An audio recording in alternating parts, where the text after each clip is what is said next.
Hello and welcome back to Money Honeys. My name's Devin. My name's Freddie. And I'm Chantel. And today we're back in our season 2 in our broke era, talking about where the hell we've been in the past year. Because if y'all don't know, or if you're returning back to us, hi, we took a year off from Money Honeys because we wanted to get a little life experience under our belt and to figure our shit out, for lack of a better phrase. So last episode, we caught up with Fred. We talked about the ROI of chasing your dreams. Mm-hmm. And now it's my episode. Bum, bum, bum. Now it's you, baby girl. Good God. Baby Devin. Yeah, where the hell have I been? What have you been doing? Tell us. America needs to know. America? America. America has a problem. I spent all my money last year on Renaissance tickets. The end. Honestly and truly. Honestly and truly on my $42,000 salary for the year. Worth every penny, though. We do it for Beyonce. Worth every penny. Which, sidebar, I don't think she's going to do another concert series. What do you for the country part album, 2? For part 2. I think it's going to be a visual album. I don't think it's going to be I could see that. another. Because, I mean, I think that whole Renaissance, took years to develop. Yeah. She can't do that. She could have She could have been doing it all. She Yeah. could have been developing part 2 and 3, or even just part 1 and then part 3. If she's doing visual for part 2, then maybe she's doing another tour for part 3 to close it all out. It could have all actually been happening during that time period, but we haven't been shown. It's so crazy having to be so ahead of the game Yeah. in terms of rollout, not giving out any information. Trends. Yeah, genre. Yeah. Genre alone. She's wild. And Yeah. the meme where it's like, you have the same hours of the day as Beyonce, that depresses me every day. Every time I think about it. I'm also like, she has money. She has money and a team. She has a whole team. Yeah, where she doesn't have to stop to cook her little meals. No. She just walks into any room and things are set. If she wants them to be, Yeah. she can have that. Good for her. So it's the same amount of hours, but money. Huge deal. Money does buy time. So It does. Ooh, It does. Money buys time. I definitely was having that money and happiness conversation the other week. Does money buy happiness? And I think that's something we've discussed on this podcast before. And yes, love absolutely fills you up. I feel like, a good 60%. I love that you're assigning a percentage value to love. I know. That's crazy. I ain't shit, huh?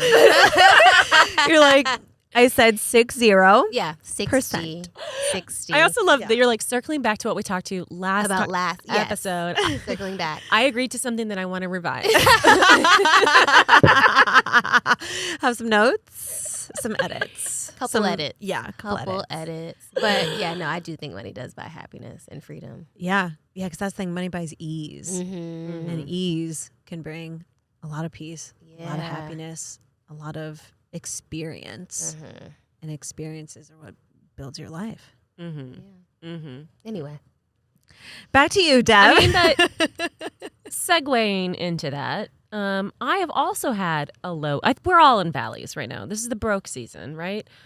This past year has been a lot of, on the other side of the spectrum, I have been chasing that freelance grind.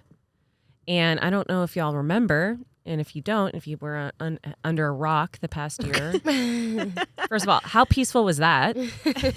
Secondly, Hollywood was on a strike across the board. Now, honestly, Hollywood was striking for the writers and for actors, but that meant that everyone, all corners of the industry, stopped down in solidarity. And when the strike first happened, when they first kicked it off, I thought for sure that as an unscripted creator, who specializes in digital content and as well as unscripted reality television, I thought that I was going to be fine. We were going to be fine. Our sector was going to be fine. It was not fine. Mm-hmm. It was not fine. Mm-hmm. And so I have like you were saying, last year was kind of a modest year. My year, the word would be humble. Mm-hmm. Humbling year. And it started off with I booked a job with a brand, which I won't name the brand, but they booked me from December to April to be creative directing this new series that they wanted coming out on their platform. And they had booked several big names, and they asked me to bring on a team, right? So I brought in a couple team members who you both know from BuzzFeed, got them jobs. And then on December 21st, the day I was supposed to like kind of check in for my first like kickoff call, they called me and they said, actually, they don't need the creative director role anymore. They're going to go internal for that. So I was out of a job. I was booked from December to April. That's like what, 5 months or something? Right. You're kind of Long like, time. you're feeling stable vibes. Like, okay, the next few months. 2 days before my birthday, they were like, no. And that just kind of set the tone for the year. Mm. And they kept a lot of the people that you had brought into the project. Oh, right? yeah. Yeah. Mm-hmm. Mm-hmm. Which feels shady. It was a little shady. The guy who I initially gave me the job, he hasn't called me back anymore. And I don't know what I would do if he did. Well, we first would have a conversation. We're like that. But, it was a very interesting time.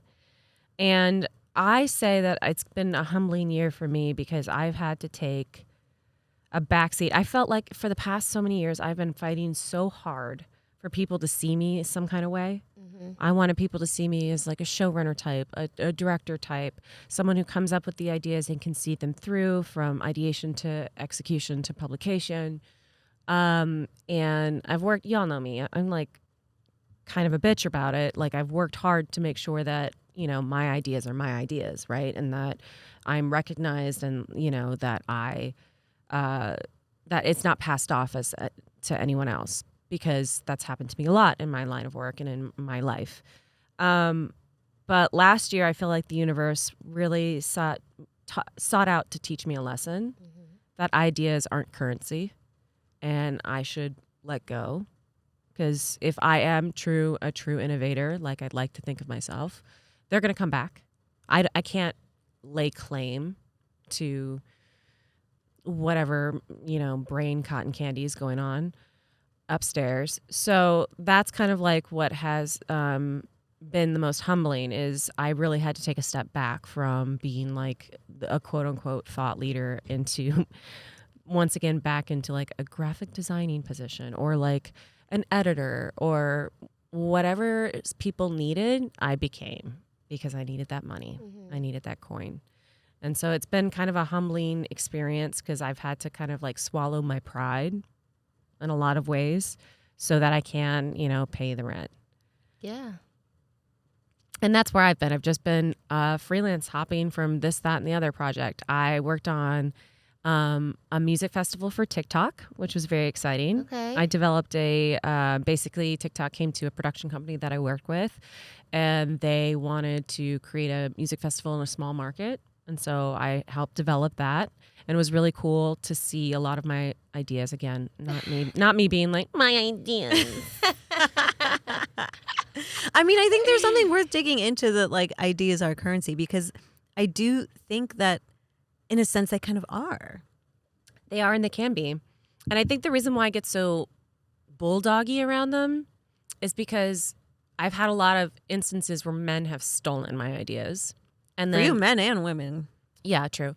But the one that smarts the most is when you have a really mediocre man Yeah.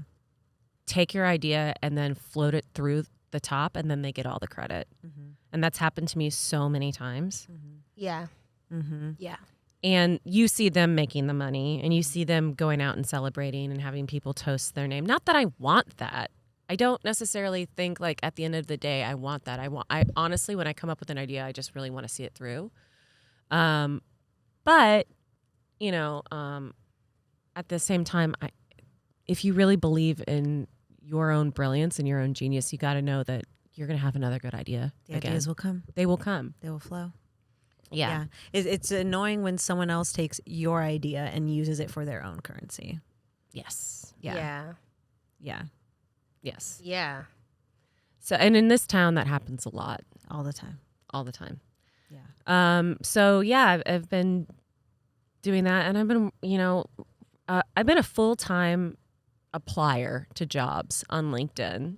Full-time, baby, on LinkedIn, Indeed, Staff Me Up, OnlyFans. I'm just kidding. Whatever website touts itself as a job finder website, I'm on it. I'm across it.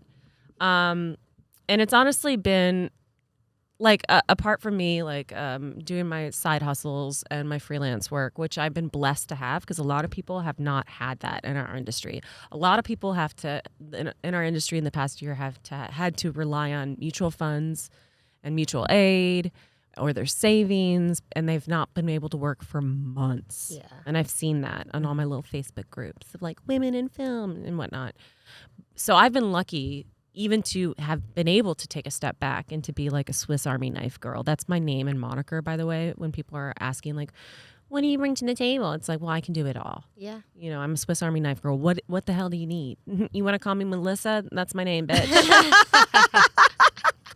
Melissa. I'm dying. I'm a true blue slut for money. Yeah. A big old whore Yeah. for the bottom line. And I'm not ashamed to say it. No. That's the thing. It's okay to want money. It's okay to need money. Right. So I've had to take a step back a lot on like what I do, and it's a wild feeling to be sitting somewhere next to an intern and then next to an associate producer, and you're taking notes from them because they're the ones who talk to the executives more than you, because you're just a development producer. So I'm taking notes from them, and I'm sitting there thinking like, my last gig, I was a co-EP. That hurts. Yeah. That, and I'm still grappling with that. But again, like people, I think of the scene from Legend of Bagger Vance. Do y'all remember that Will Smith movie and with Matt Damon from the 90s? I remember it. I never don't. watched it though. Yeah. Okay, so my dad fucking loves that movie, and it's probably on our television at least once every 6 weeks. He loves that Dads movie. love the most random They movies. do. They latch on to And something. they just keep playing them. and Keep they watching them. and they make it their family culture. Yeah. What are your dad movies? Ooh. My dad loves Gladiator and Braveheart, but very dad movies. And then my dad also loves any rom-com. A J-Lo rom-com, he's like, it's just so cute.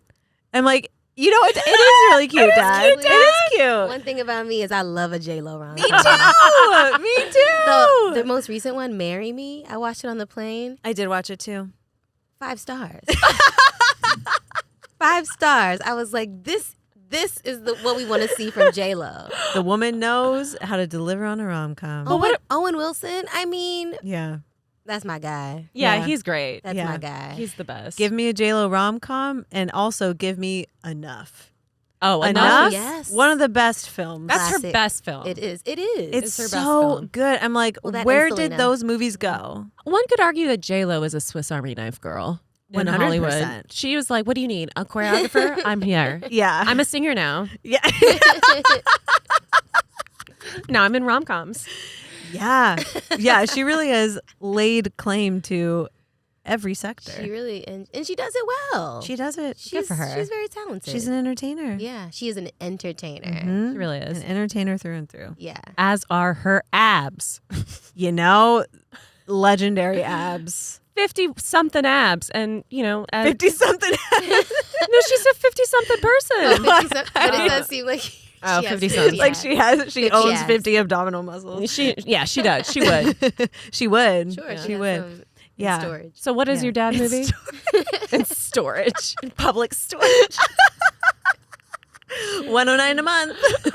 I think my dad's movie is Remember the Titans. Oh, that's Sure. an excellent Yep. dad movie. Yep. He loves that. That's a Yep. good one. For whatever reason, for Christmas, I would say 3 to 4 times this happened during my childhood where, because sometimes it'd be like, oh, like I'll give like your family a gift. We were gifted Remember the Titans 3 to 4 times. Everyone kept being like, you guys would love this movie. We're like, we know.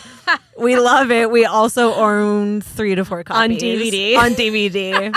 Yep. Everyone was like, remember the Titans. We're like, Yeah. yep, it's a great film. Yep. Oh my Great film. God. Thank you. Own it. Own a few. Yep. Yeah. Oh, no. So funny. So my dad's movie was Legend of Bagger Vance, God bless. And in one scene, it takes place during the Depression, right? And so in one scene, like Matt Damon is a drunk. He's an ex-golf player. And this little boy comes in and he's ashamed of his dad because his dad is taking weird jobs around town just to make ends meet. And he's like, well, my friend's dad says that's beneath him. He wouldn't work as a janitor because he's XYZ, blah, blah, blah, blah, blah. And Matt Damon chews this little boy out and says, your dad's actually putting food on the table. He's swallowing his pride to feed his family. And that's the marker of a true man, right? And thank you, Dad. That scene has been replaying in my head again and again and again when I'm sitting there thinking, like, I was a co-EP this time last year. And look at me now. I am taking notes from a 22-year-old, Yeah.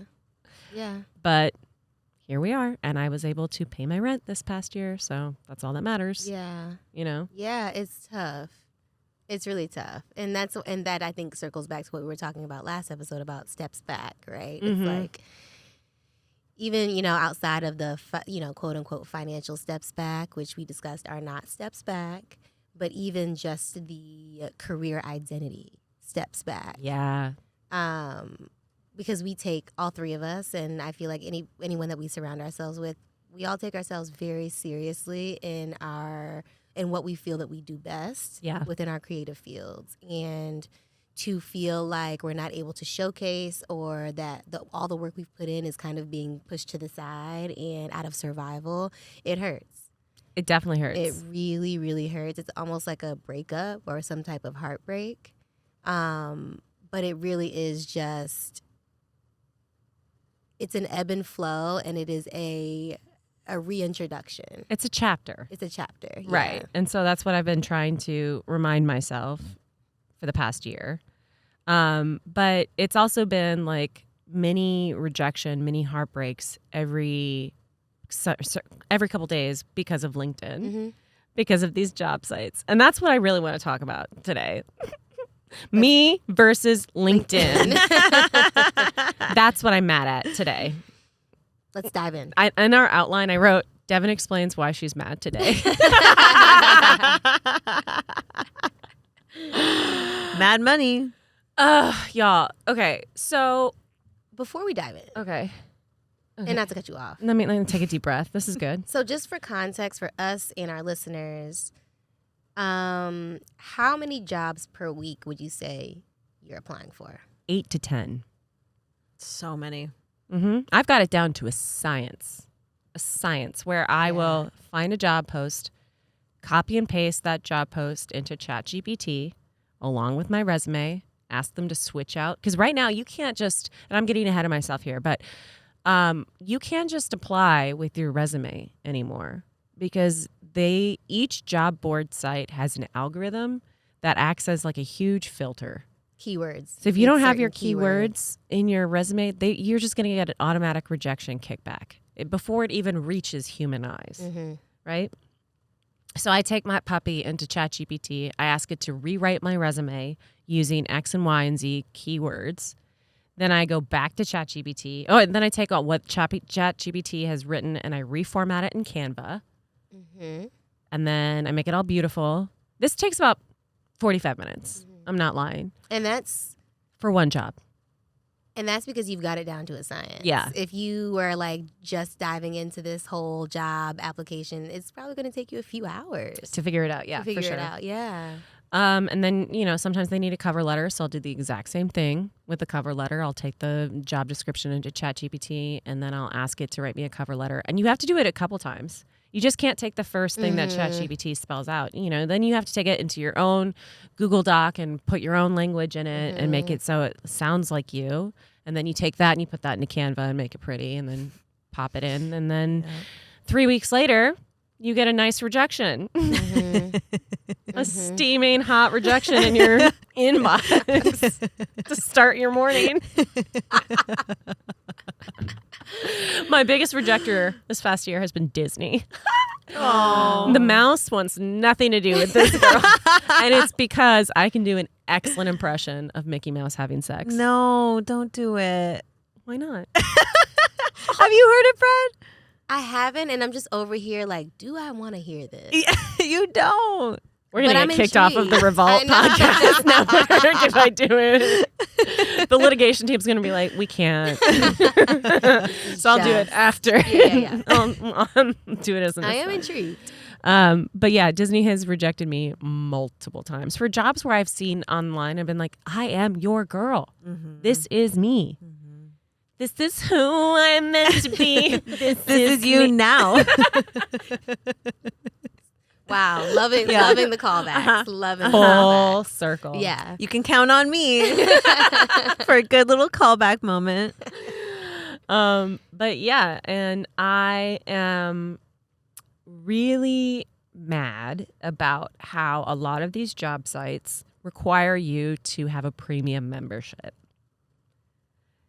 Yeah. So you Wow. you can't apply unless you're a premium member? No, you can. Well, Certain jobs. Staff Me Up will only let you see like 4 or 5 job posts Wow. unless you have like a premium membership, or they will only let you see like associate producer position for a reality TV show, but they won't let you see what production company or network unless you have the premium membership. That's so exploitative.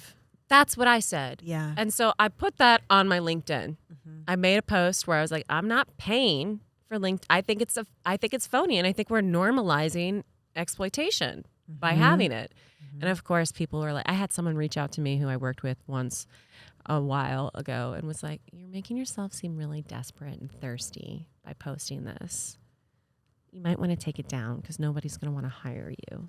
And I'm like, bitch, I'm just being real. First of Yeah. all, like, I don't know you like that. Secondly, like, There's so many things. Many Thirdly, layers. fourthly, fifthly, like there's so many reasons that was insane to reach out to you and say. But yeah. But yeah, I just feel like it's the job market to have you build this model that's pay to play. yeah, I mean, definitely exploitative. It's like if you're on LinkedIn looking for a job, you clearly need a job. So paying for premium access just to see what the job listings are is a little, I mean, it's extremely insane. Well, and I'm all for having LinkedIn Premium if you are a company and you want to Right. see things, or you're like a recruiter and that's part of your job, whatnot. But it's getting worse and worse where, you know, you'll see a job post on LinkedIn, you apply, the next day it's randomly not there.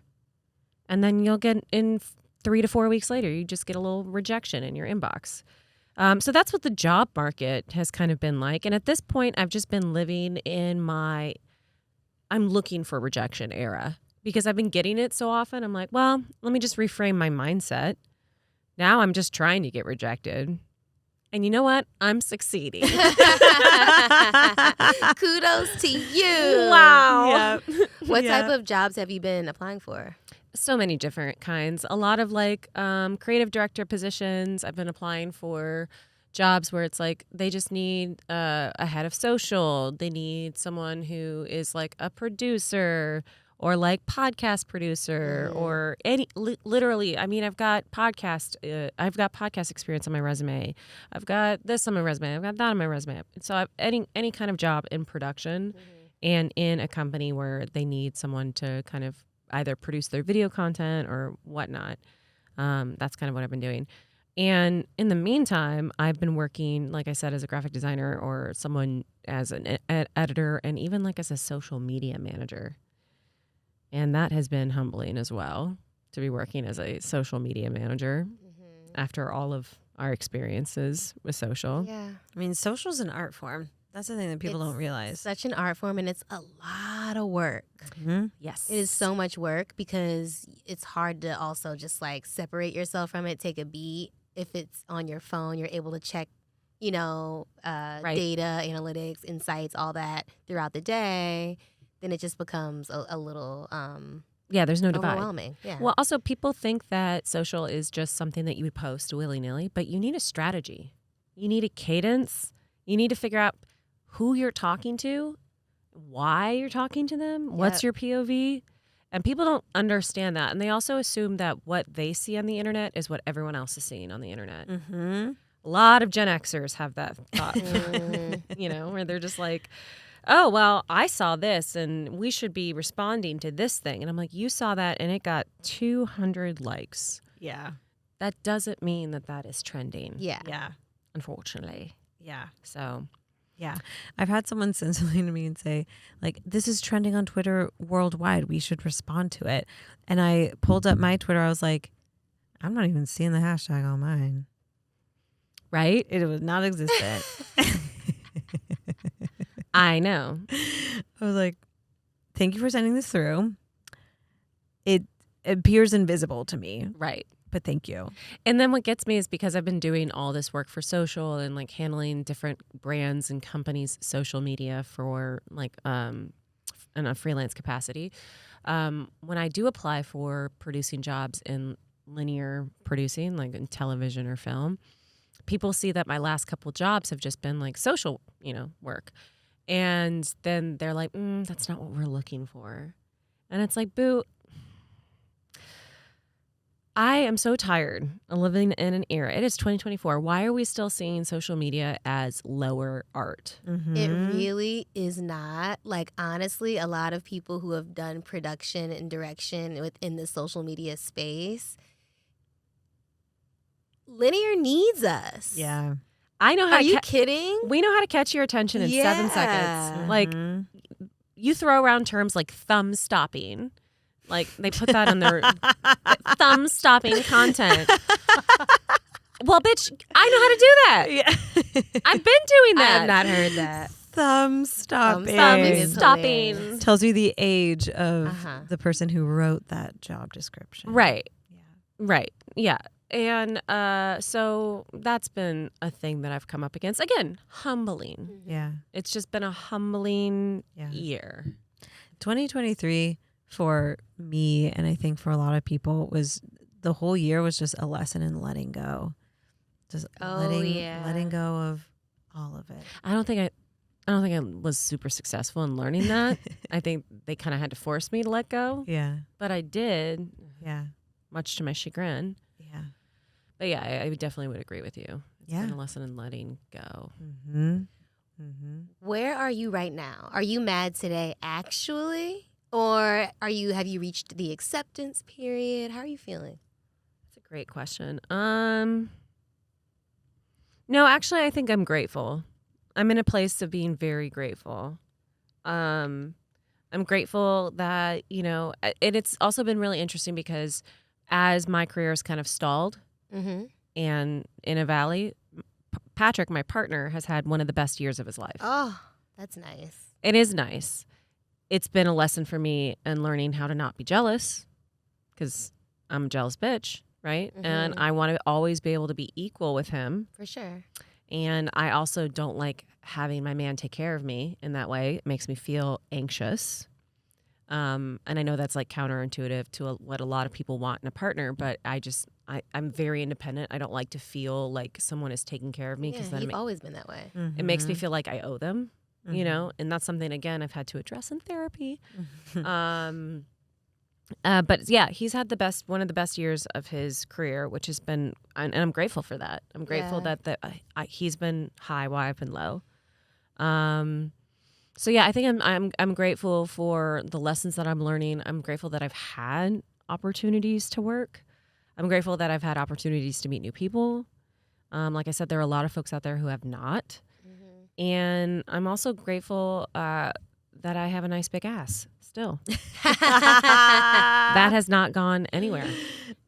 Body still bodies. Body still bodying. And also, it's been a year, you know, I'm so work focused and work centric in my life.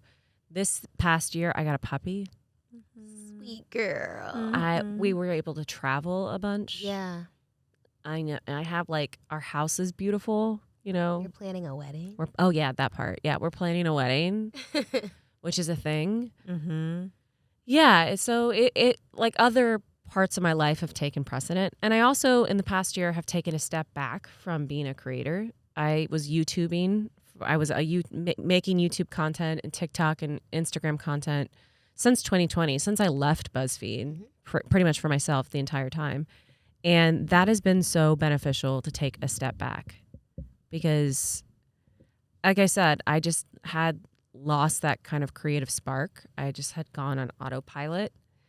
And to take a step back and to kind of just actually observe my life rather than record my life has been so beneficial for me. Yeah. And I'm coming back to it. I've got a couple videos I'm working on in the back burner.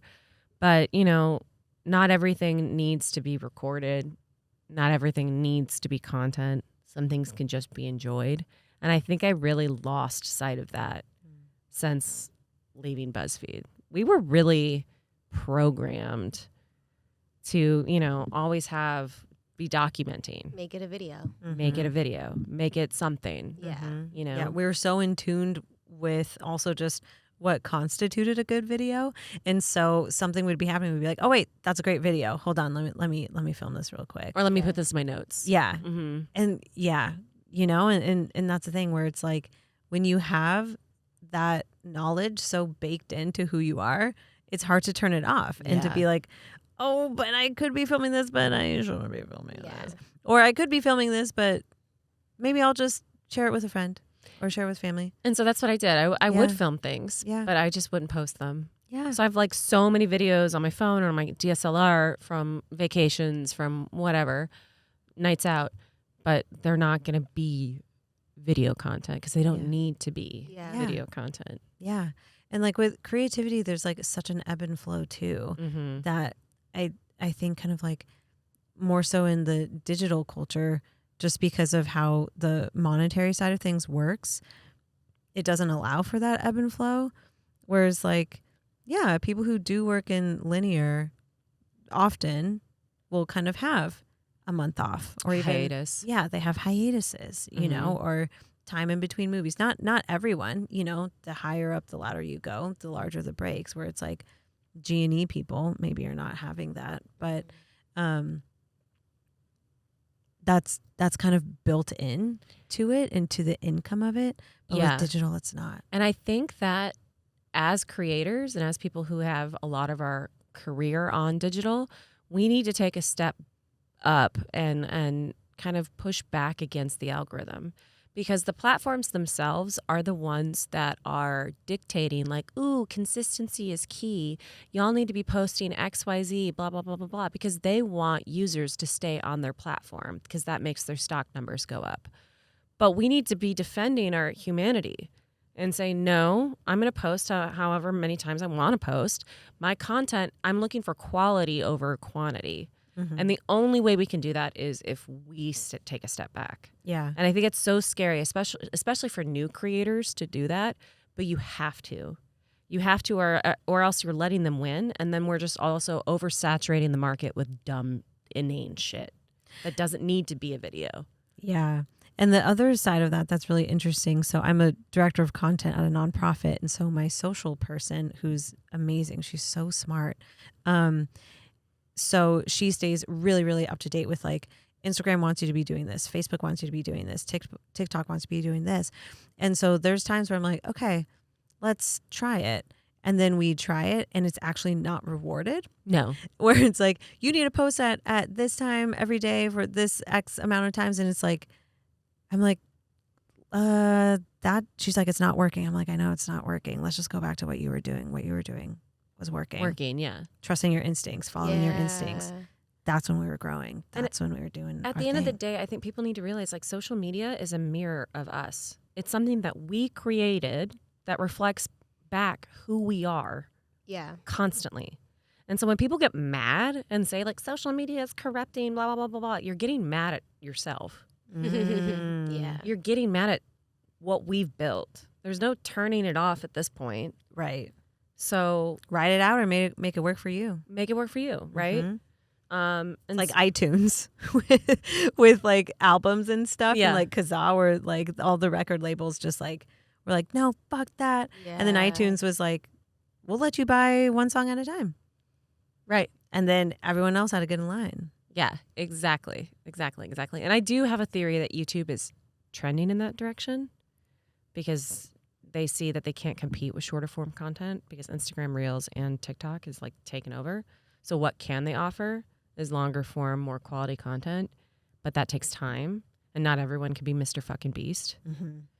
So I do think it might be trending in that direction, but we can't trust the platforms to do that. I think every platform is going for the opposite thing. Yeah. So I think TikTok wants longer, Instagram wants longer, YouTube wants shorter. They're really pushing YouTube Shorts right now. I know. They always have been. It's so dumb. And it's crazy because it really is truly cyclical. Like when It is. we first joined BuzzFeed, short Short ass videos. videos. Nothing over 3 trim minutes. trim this, trim that, trim this. Like, and then it's like, oh, 20 minutes plus is what we want. Now we're doing basically like literal documentaries. Yeah. Multiple times a week. Like 20-minute video, that is a documentary. Right. That is They're full TV episodes. full TV episodes. Yeah. You know, like, and that takes a long time in the editing room. It takes a longer time to shoot. You know, it's like Pre-pro. Yeah, pre-pro. Like that's such a project to undertake, and we were doing it multiple times a week. 3 times a week. And so now short again, which is Back at it. Yeah. But it's not, because now, this is going to be so topical, but Risa Tisa on TikTok, her videos are 10 minutes long and she has 54 of them. yeah.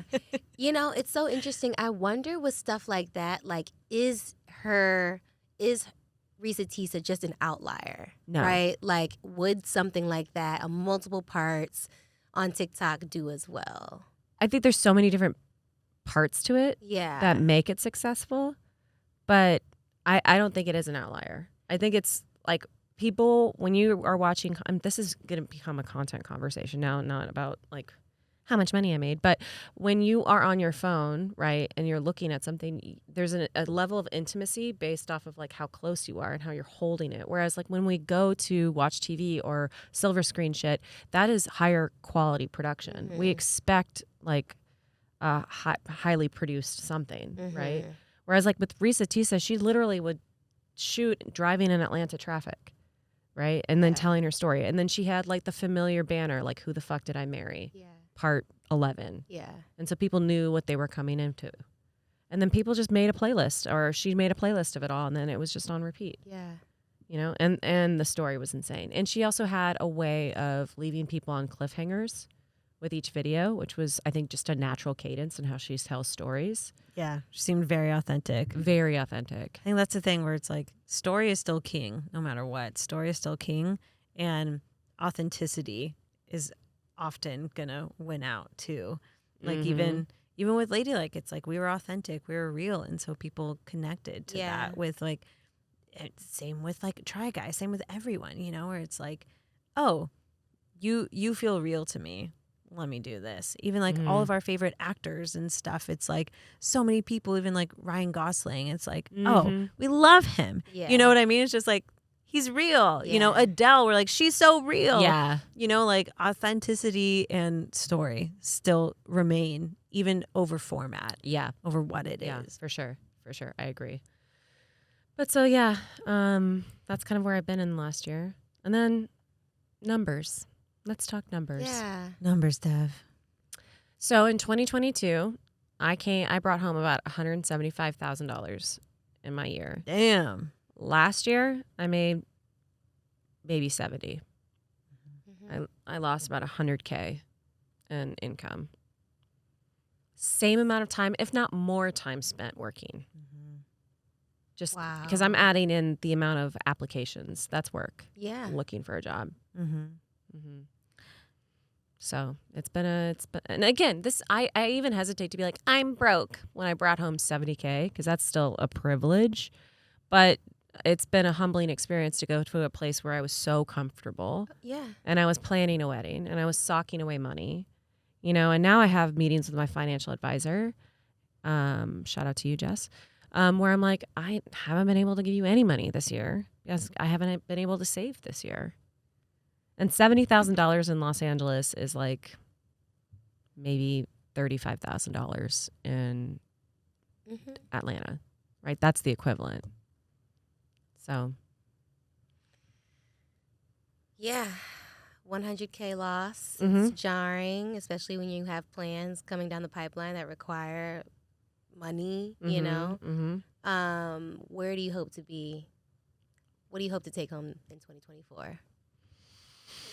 That's a good question. I don't think I've actually I haven't really manifested a dollar amount more than I want to be working in my field at what I do. Mm-hmm. I'm tired of receiving requests, tickets, projects where I'm like, just for an example, I make a lot of decks for pitches for production companies, which I have no problem doing. It's very easy, very lovely work. It's fun for me, actually. But, you know, I make the deck, I make it beautiful, and then I have to copy and paste the words in.